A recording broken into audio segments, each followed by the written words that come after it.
Welcome to the Learning Pines YouTube. We hope this video helps. You begin by opening Google Forms and creating a new form. Name it clearly for the exam. Once done, toggle the form into quiz mode so you can assign point values and auto-release scores.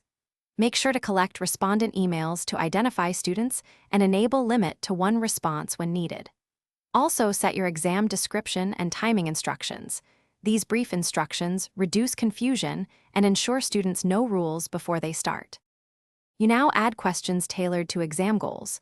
Use multiple choice for auto-grading, short answer for manual review, and sections to separate parts.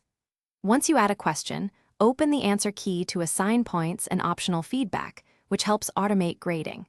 To create adaptive flows, insert sections and use go to section based on answer for conditional navigation. Make sure to shuffle question order or answer options if you want to minimize collusion. These settings improve exam integrity.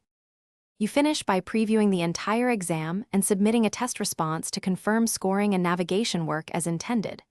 Once satisfied, choose sharing options, copy a link, email it, or post through Google Classroom, and set respondent restrictions for your domain if necessary. Make sure to enable response collection and view settings.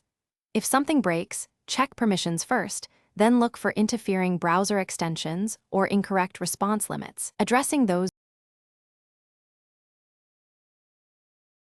Thanks for watching. Consider subscribing if we helped you.